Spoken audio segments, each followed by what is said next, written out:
Hey everyone, welcome to the rollout. I am Linsay Rousseau. And I'm Genevieve Marie. Hello and welcome. All right, today we are going to dive into what I think is probably one of the greatest animated series I have seen in a really, really, really long time. And that is Netflix's Arcane, of course, based on Riot Games' League of Legends universe. Yeah, I quite frankly, Genevieve, I was blown away. Like, I this has to be some of the greatest animation and storytelling and art that I have seen in forever, if ever. I love this show. I'm obsessed with this show. I I think one of the pieces that I like the most about it is that first of all, no character is superfluous. No, Everybody has a point everyone, of being in the story, they all matter. Yeah, even down from a character that they just like kind of introduce into the bar and that there's a conflict yeah, and it's a very minor character, but they come back in a big way. yeah. There's nothing Um, shallow or one dimensional or thrown no, away. It's just like, there's a lot of with the storytelling, there's a lot of layering that I liked. mhm, Also they don't introduce any like technology or like check off guns that don't get fired, which is yeah. really not everything in the story in the script was so tightly woven together and so well thought out that I really, really enjoyed it. Um, Yeah. And you know what? Even if you have never played League of Legends in your life, Me, it doesn't matter. It doesn't matter.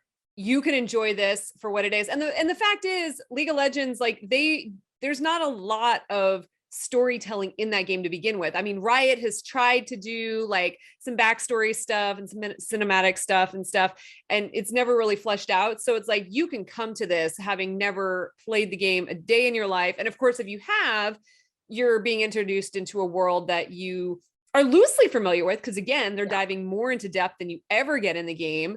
But yes, the two female protagonists, Vi and Jinx, are obviously two of the most popular characters in the game, but man, are they not some badass protagonists. Like their dynamic in this was just, it was unbelievable. It was amazing.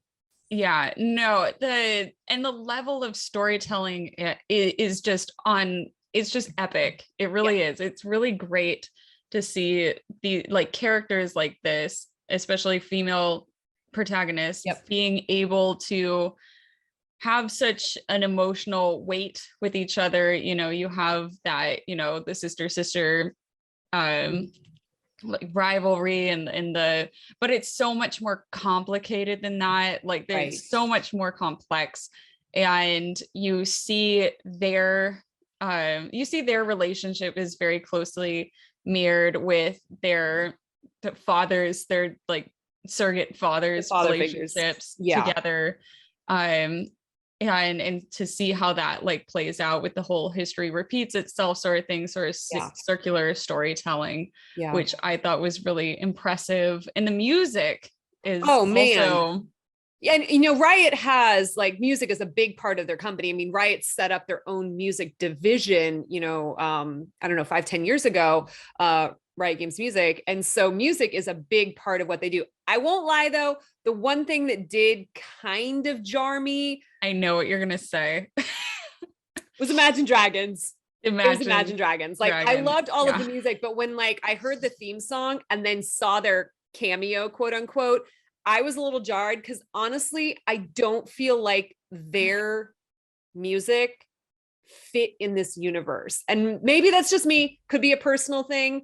The But it it didn't work for stands me. out. It stands out a little bit. Yeah. I will I will definitely agree with you on that. It stands out. Imagine Dragons to me, like I don't want to say their music is amateurish, but it's very like it's simple. It's very mainstream. It's The pretty vanilla. the the title sequence song, however, is probably the most complex that I've Yeah. heard them get Yeah. before. Um I don't know. I but personally would have loved to have heard some girl bands. Like if they had thrown in some like L7 or the Distillers or like Betty Blowtorch or something like that would have worked for me. They did have the one song by Billie Eilish, which I actually thought worked pretty well for what they were using it for. But yeah, so if I have a critique on the show, did have quite a few songs by women though. Yeah, they did. Yeah. They had B. Miller. They did, yeah. Let's see who else. I mean, there was obviously so much music. Bones UK. Yeah, they actually had quite a few. Like, I'd say it's pretty even. Yeah. But like a lot of the females, a lot of the female artists had them like the slower, more like soulful, kind of the more mental, like when Vi is reflecting and running down the city. Right. A bit more of the soulful songs. But I really like, I gotta give them props with the music. They really just honed in on that. And I saw a little clip about how that was very important to them to have at least like one tiny like mini music video for each episode. And it really kept the flow, and especially with the way this world is designed, where it's that kind of steampunky fantasy, like modern fantasy sort of feel to it. I mean, it's kind of like an industrial revolution fantasy world. Yeah. And I think they did a really good job. Because obviously attention to beyond that. Just the story of Vi and Jinx, of two sisters and their struggles, it's like we are also, so we've got the micro story, but then we've got the more macro story, which is this analysis of like wealth and poverty, and Piltover having control over literally the sun and the world above, and then but also all the technology and the trade and the finances and everything, and Zaun literally being the underworld. So I really liked their analysis and their breakdown of just the pitfalls of power and people having too much control, and the really, really beautiful story of Victor and Jace, showing two guys. I mean, obviously, one came from Zaun and one was from Piltover, but seeing their friendship, seeing everything that they're struggling for, the fact that they are trying to create a better world, and then all the powers that they're fighting against to do that, was also a really, really interesting undertaking. Right. I mean, I really enjoyed it for the simple fact that not everybody was purely good or purely clean of any like sins or anything like that. Like, I thought that was great. Like the little, I forget, I'm gonna butcher this name, but the little like the labyrinth Muppet character, the Heimerdinger. Hummerdinger. Who, by the way, was voiced by our dear friend Mick Wingert, who, if you watch the show regularly, go back and watch our episode that we did with Mick, who is also the voice of Iron Man and Kung Fu Panda. I legit had to look it up because I was like, that's not Mick. Oh my God, it is Mick. Because he's just but the voice cast, I mean, that's a whole other thing. They were just so bloody talented in this. Phenomenal. Yeah. Like, I almost called him Prince Humperdinck. I'm like, that's not it. Not Princess Bride. Not Princess That's Bride. not it. That's no. But yeah, Professor I'm gonna go with Heimerdinger. Heimer. H-E-I-M, Heimerdinger. Buddy.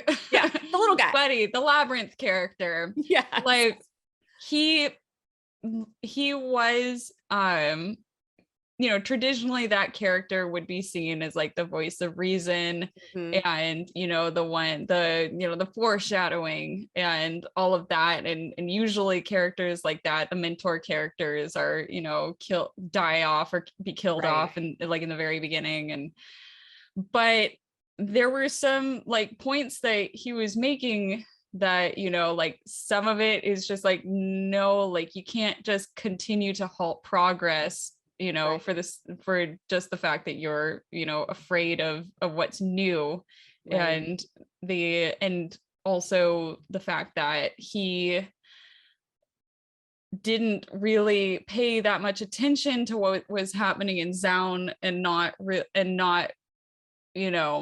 actually trying to fix the issues Right. that were at hand, which there are plenty, Yeah. you know. Well, And and he even has, I really liked that because that's yeah, so much closer to real life. yeah. Um, Well, and he had a nice story arc too, because by the end of the show, you see him going into town and trying to help people and realizing like nobody will accept my help, nobody will trust me. So right. all of these, again, like you said at the very beginning, like there was no superfluous character. Not, I mean, most of the, the main characters and the major supporting characters all had their own arcs, which was really nice to see.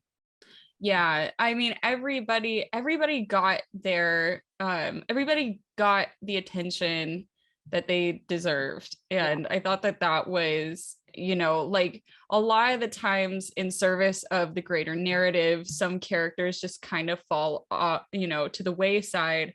And we see, I mean, a perfect example of that is the latest Star Wars trilogy, where you have characters that are just written out like Rose, or Yeah. you have characters that have nothing to do like Finn, and Yeah. they kind of just like fall by the wayside or are given some weird task to like send them away. Yeah. Right, some weird task or something that at the end of the day has nothing to do, like doesn't affect the main narrative at all.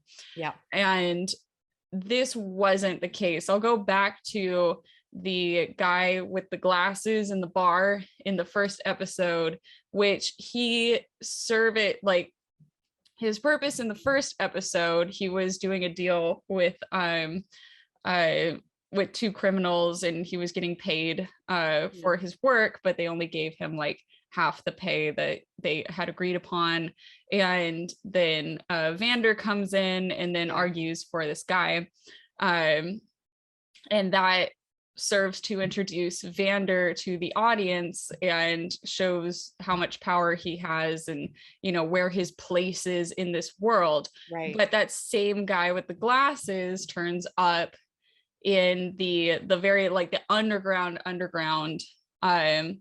as one of the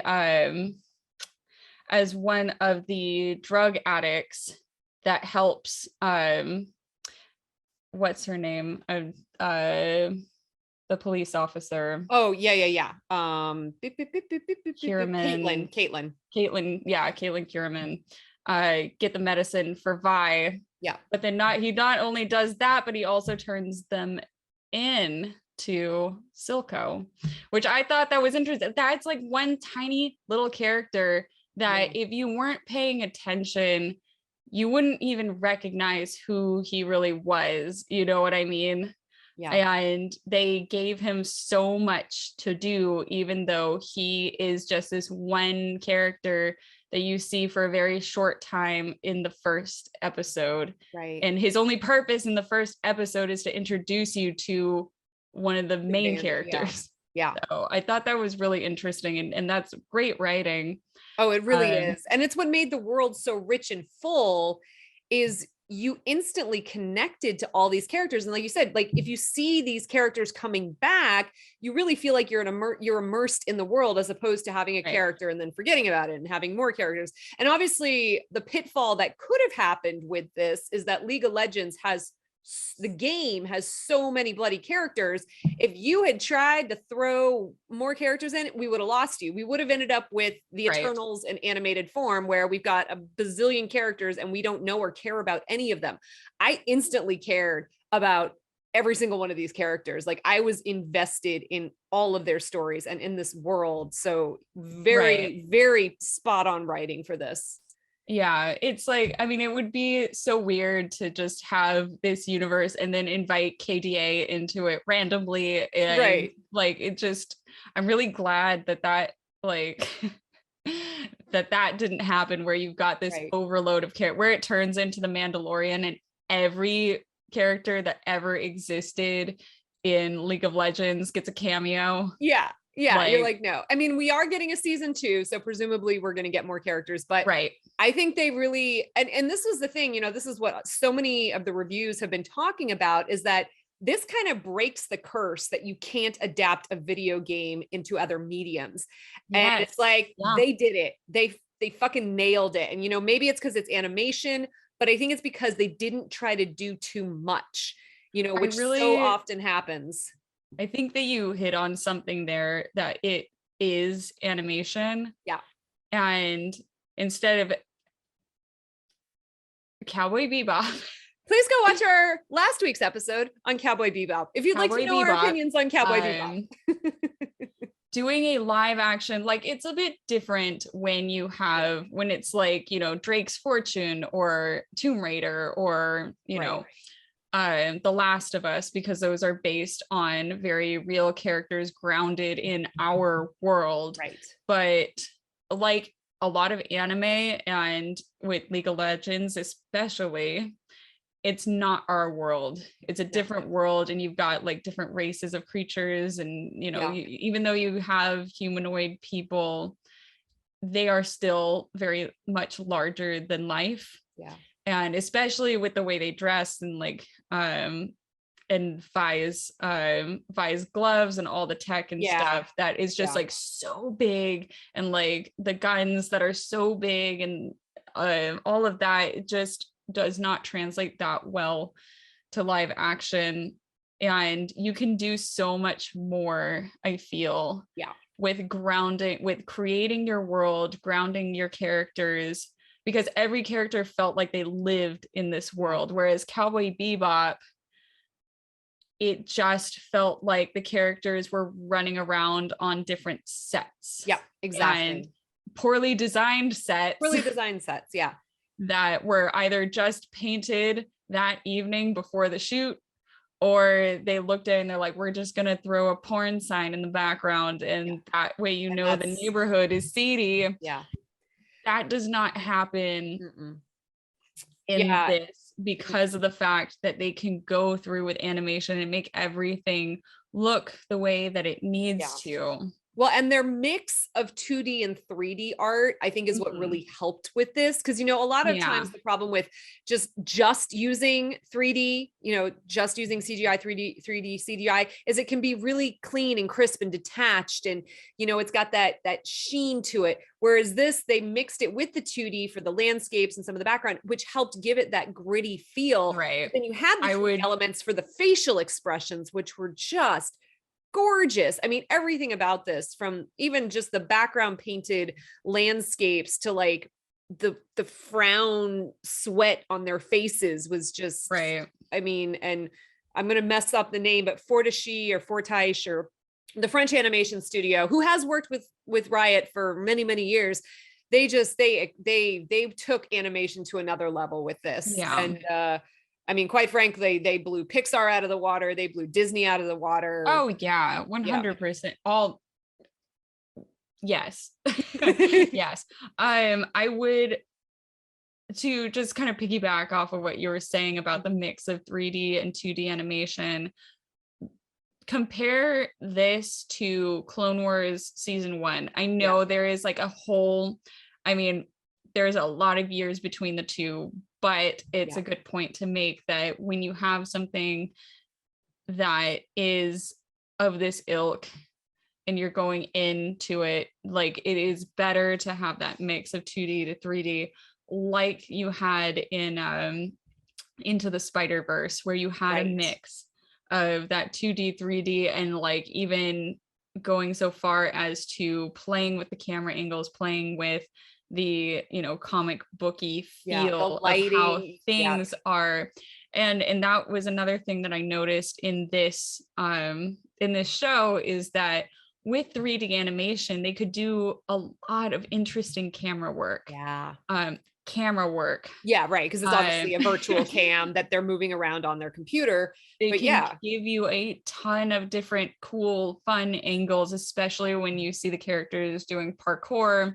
And, you know, it just gives it a whole flavor that is so much more than like a Netflix live action series. And that's not to disparage any the Netflix live action stuff, because they've done a lot of good things. Yeah, there's been some really great However, it really meshes a lot better with something that is of a video, like that is a video game, Yeah. where you have cutscenes, where you have like quick time events, that like camera angles are very much imperative to how you view the characters and your experience. So Right. this did it very, very well. Honestly, I there's not much that I can say in that is negative about it. Yeah, like I I mean, said, I'm if trying Imagine to dig up Dragons is the something. worst thing. Yeah. We know how critical I am. I know, of right? things. I'm very nitpicky, so it's very nice to just kind of relax and turn your brain off and be able to Just enjoy it. trust what you see on the screen and trust the, Yeah. trust the artists who have this, their baby rather in their hands, and just like, Right. okay, this is nice.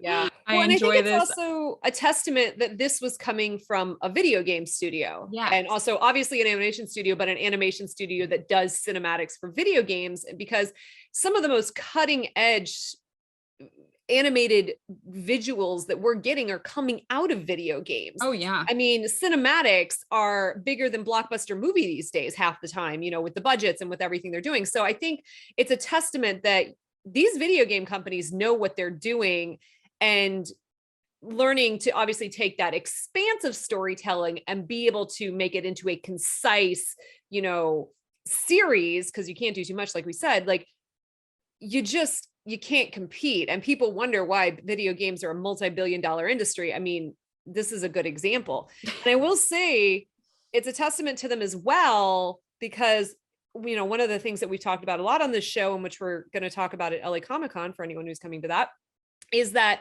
female characters are still sorely underrepresented in video games. Like, the percentages are abysmal when it comes to female-led characters. And the fact that they took 2 female characters to be the main protagonists, obviously you do have Victor and Jace as well, but the main characters in this show that we're following and loving are Vi and Jinx and Caitlyn, and even the supporting characters that we have. So again, kudos to Riot for deciding to do that and not making this another macho, chauvinistic, whatever, like video game story. So yeah. Some dude slugfest. I Dude agree. with a gun. I mean, we got a chick with a gun. Luckily for us, I think we just, the game that they chose to adapt. Yeah. Like most fighting games honestly have better gender parity than other types of games. So I feel like this, like, we lucked out because of the type of game that they, that they adapted. I mean, because if you think about it, like, you have League of Legends, you have Street Fighter, you have whatchamacallit, you have Mario Kart, and all the games in which you can like choose your player and choose your fighter. I mean, Overwatch obviously is another Overwatch. A lot of these games, there's a lot of female characters. Also, I will say that if it was like a gacha game, that would have been like all women. Because gacha games, honestly, like Genshin and Fate Go and Nier, all of those have more women in them than they do men, and the women characters are the more coveted characters because they look cooler, because they're little anime waifus that you just want to collect, and like they're just so cute. But yeah, I would say that definitely we lucked out with the type of game that they chose to adapt. Also,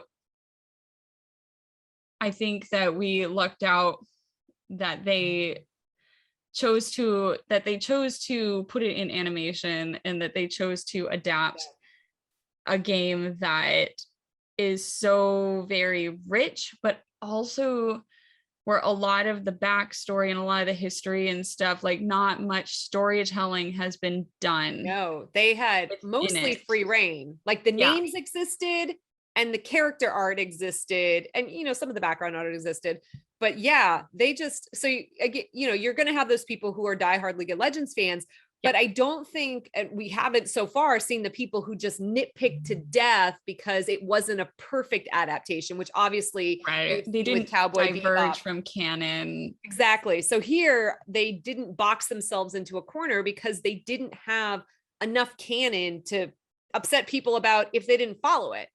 Right. I'd also say that because sorry, Wolfgang jumped into my lap.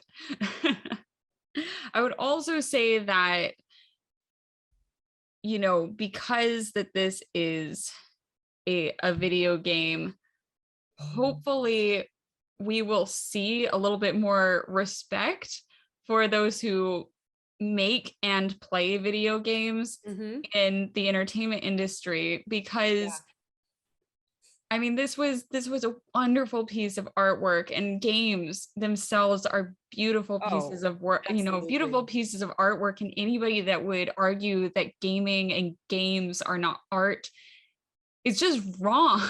Yeah. I'm sorry, but so much design and love and so much care and ingenuity goes into making games, to designing characters and backgrounds and stories, and just in gameplay itself to inspire and to help the player go through an experience. Like, a lot of games are life-changing to people. Oh, absolutely.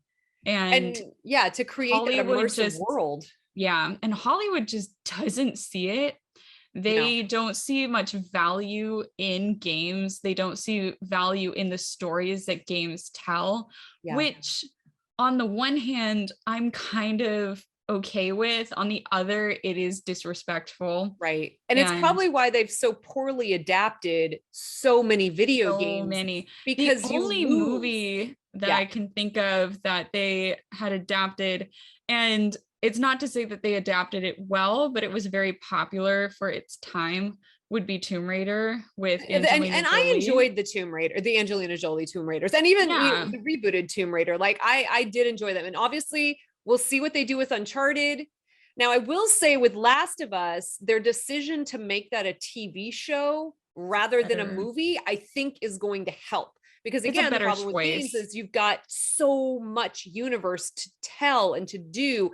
You can't fit it in 2 hours. Right. Well, the gameplay itself, to get through a game, I mean, you're spending upwards of, like, on the lower end, you're spending like 16 hours to finish a game. On the low end, very low end.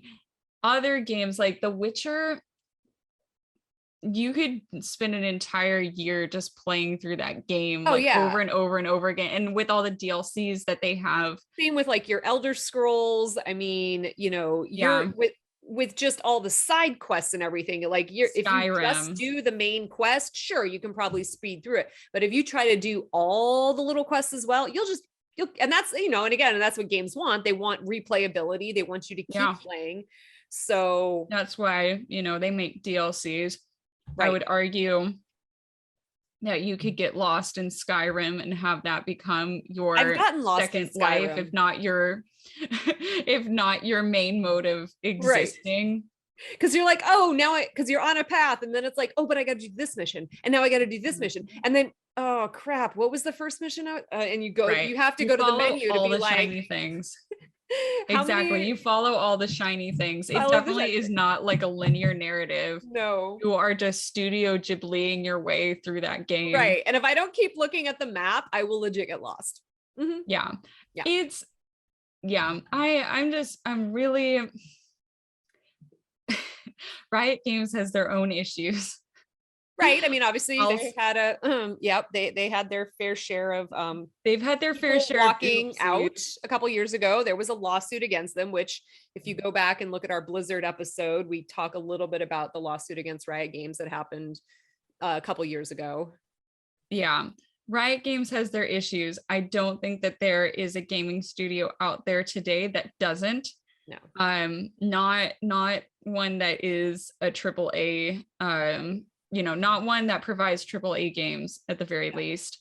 I think maybe an intervention into maybe a Hollywood intervention might change some of that, because with Hollywood comes the unions. Yep. And with unions comes workers' rights. Yep, exactly. Yep. And so maybe this might be a good turn if Hollywood did get involved. The only thing that and I mean, it's a selfish thing, is mostly that once Hollywood does get involved in things that I love, they tend to take it and then just kind of mold it. I call it the Play-Doh spaghetti maker. They take the thing you love and put it in the spaghetti machine and then just crank it out to like give you a very like same product, that they, you know, that they're used to putting out. Everything kind of like fits a certain mold and has a certain shape to it. But I mean, I would not I would not be disappointed if there is more regulation, especially when it comes to workers' rights and, you know, employees. Right. Because obviously the crunch industry, you know, the crunch employees mentality, and obviously the boys club and all the issues that we've talked a lot about on this show needs to end. And there's been some steps, you know, they're trying to unionize the game, you know, game workers. It's hard because everybody moves around a lot and there's no centralized workforce and stuff. But and even though it's illegal, there still is union busting. A lot of it. A lot of it goes around to try and prevent this stuff from happening. But I mean, that's a conversation for another time. But I thought it would be wrong of us not to touch on it just a little bit, because although this is an amazing show and I'm thoroughly enjoying it, I also want to make sure that there is like, that we're very clear on the fact that it comes from a studio, it comes from a game company that is and has, you know, that has been problematic, and that, you know, hopefully this will lead to something better. And maybe this is their, you know, voyage into becoming better. I mean, who knows, you know, but maybe this is them trying to fix things and make things better. And if that's the case, yay, because again, good quality content is beneficial to everybody. And so I mean, and we've been looking for it. We've needed something like this for a long time, I feel. There are just, I mean, there's Marvel cannot fill in all the gaps in our lives. I mean, Marvel itself is very same, where, you know, again, they are definitely one of those Play-Doh spaghetti machines that I was talking about. They've got a formula, even if the product is still good, most of the time, caveat, most of the time, even though the product is still good, it's still coming from the same studio. It's still coming from the same artists and the same, you know, the same corporation. And to consume art like that it's not fun. At the very least, in and of itself. At the very least, it's not fun. You know, if you look at it in the most cynical light, it's that you're only getting one perspective, and you're only ever getting one person, or rather one corporation's vision. And that is very 1984 sort of feeling to me.